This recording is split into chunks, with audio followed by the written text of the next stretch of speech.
पराठा। संजीव नगर नाम के शहर में कपाड़िया नाम का एक आदमी एक ढाबा चलाता था। उसके पास करण रसोई के रूप में काम करता था।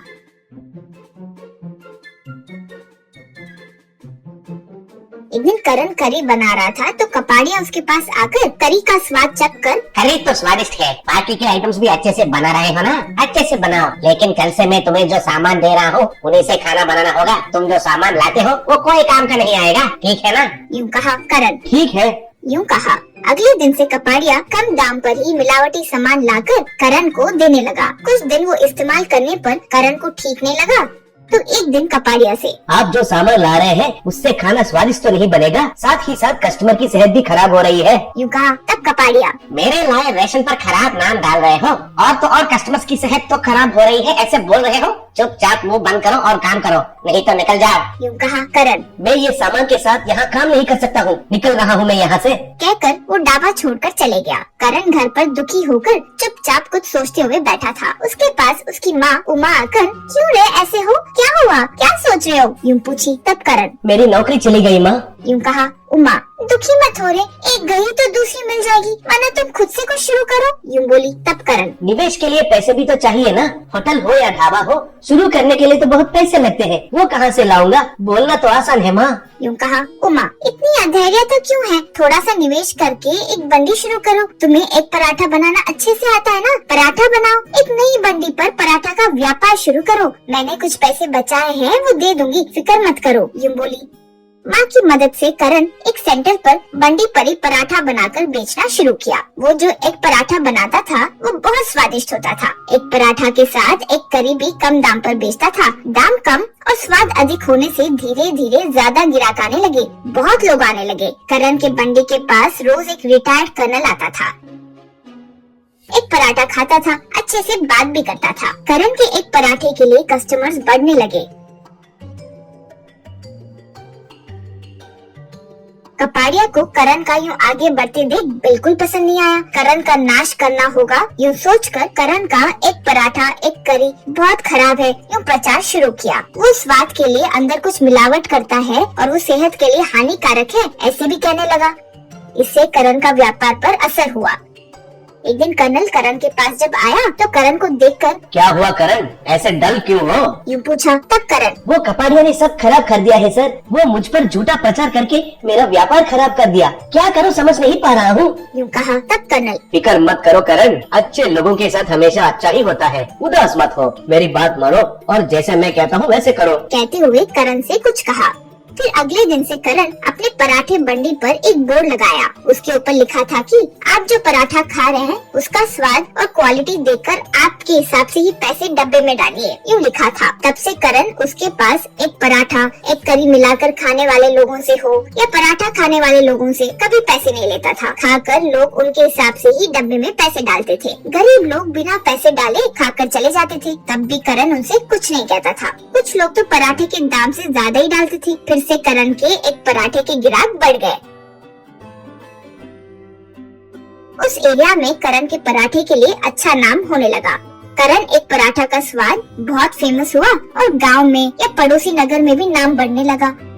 इससे करण जल्द ही अच्छे से कमाने लगा। एक ढाबा भी शुरू किया। उस ढाबे पर भी एक बोर्ड लगा रखा था। उस पर भी ऐसे लिखा था कि आप जो पराठा खा रहे हैं उसके स्वाद और शुद्धता के हिसाब से आप ही पैसे तय करके डब्बे में डालिए। ढाबा भी अच्छे से चलने लगा। करण की तरक्की से कपाड़िया के ढाबे का दिवाला निकल गया और कपाड़िया गांव छोड़कर चले गया। कर्नल करण को देखकर खुश हुआ। करण एक दिन कर्नल से, आपकी सलाह मेरे लिए बहुत काम आई, आपका ये एहसान मैं कभी भी नहीं चुका पाऊंगा, यूँ कहा। तब कर्नल, मेरा तो इसमें कुछ नहीं है करण, सच्चाई और ईमानदारी से काम करोगे तो आगे बढ़ोगे, ये तुमने साबित किया है, यूँ कहा। करण बहुत खुश हुआ। चीज पिलो पराठा। सीतापुर नाम के गांव में रामनाथ नाम का व्यक्ति अपनी पत्नी अनुसुया के साथ मिलकर शादियों में बावर्ची का काम करता था।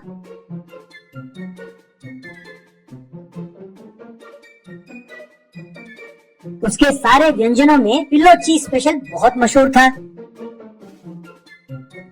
एक दिन रामनाथ का दोस्त रामनाथ से, और कैसे हो रामनाथ? तुमने अपनी बेटी की शादी बड़ी धूमधाम से की और बेटे को खूब अच्छी तरह पढ़ाया भी। अब तुम आराम कर सकते हो। और कितने दिन तुम यूँ बावर्ची का काम करके मेहनत करोगे? तब रामनाथ, अरे यार, बेटे की नौकरी तो लग जाने दो, तब मैं आराम करने के बारे में सोचता हूँ। अब पता नहीं भगवान ने हमारे किस्मत में क्या लिखा है।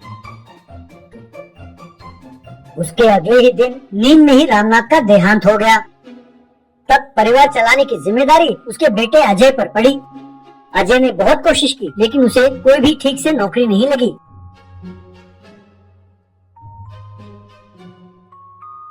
एक दिन अजय की दीदी लता उसके घर आई और अजय से, भैया और कितने दिन तुम ये नौकरी के चक्कर में पड़े रहोगे? तुम पर माँ की जिम्मेदारी है। मैं सोच रही थी कि माँ को मैं अपने साथ ले चलूंगी, लेकिन तुम तो जानते ही हो माँ की और मेरी सास की बिल्कुल नहीं बनती, और हमारे पास कोई संपत्ति भी नहीं है। एक काम क्यों नहीं करते भैया? तुम पिताजी की तरह बावर्ची क्यों नहीं बन जाते? तब उनकी माँ अनसुया, ये बहुत मुश्किल है बेटा। जो पिताजी के साथ काम करते थे वे दूसरी जगह नौकरी ढूंढ कर चले गए। अब इसे तो सिर्फ पिल्लो चीज पराठा बनाना आता है और मुझ में अब बाकी पकवान बनाने की ताकत नहीं है। अब सब ऊपर वाले की दया है, जो होगा देखा जाएगा। ऐसा कहा दुखी होकर। ये बात सुनकर अजय के दिमाग में एक आइडिया आया।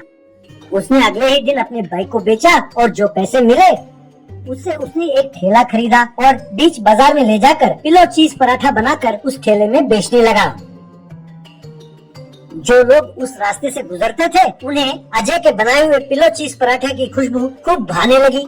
इस तरह पहले ही दिन से अजय के बनाए हुए पिलो चीज पराठा खाने के लिए लोगों की लाइन लगने लगी।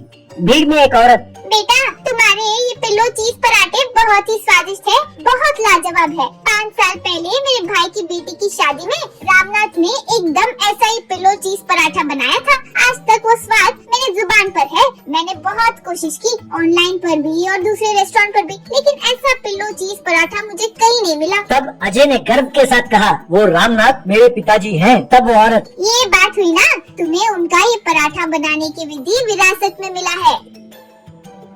एक और दिन एक और व्यक्ति ने पिलो चीज पराठा खाया और बहुत ही स्वादिष्ट है और काफी सेहतमंद भी है ये खाना। मैं मनपसंद ग्रुप ऑफ होटल्स का चेयरमैन हूँ। मैंने तुम्हारे पिलो चीज पराठे के बारे में बहुत सुना, इसीलिए खाने आ गया। अगर तुम्हें मंजूर हो तो कल से ही हमारे ग्रुप ऑफ होटल्स के लिए तुम अपना पिलो चीज पराठा सप्लाई किया करो। कहकर अपना विजिटिंग कार्ड देकर वहाँ से चला गया। तब अजय ने उस गांव में बेरोजगार युवकों को चुना और घर में ही पिलो चीज पराठा बनाकर उन युवकों के द्वारा मनपसंद ग्रुप ऑफ होटल्स को पिलो चीज पराठा सप्लाई करने लगा। लेकिन उसने ठेले में पिलो चीज पराठा बनाकर बेचना बंद नहीं किया। उसने कुछ बेरोजगार युवक और युवतियों को अपॉइंट करके गांव में कई जगह पर उसने पिलो चीज पराठा के ठेले खोले और उन्हें चलाने दिया। वो भी बहुत कामयाब रहा।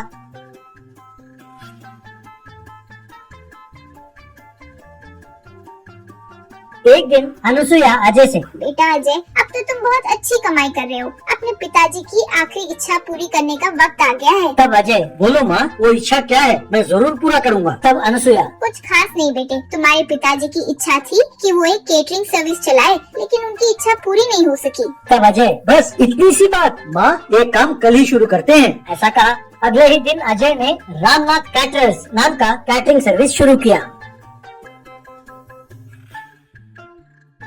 इस तरह सिर्फ उस गांव में ही नहीं बल्कि सारे राज्य में रामनाथ कैटरर्स बहुत मशहूर हो गया।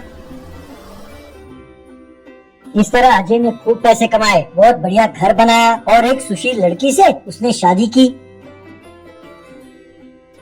अजय की कामयाबी देखकर उसकी माँ अनुसुया बहुत खुश हुई। इस तरह अजय उस राज्य के युवकों के लिए एक मिसाल बना।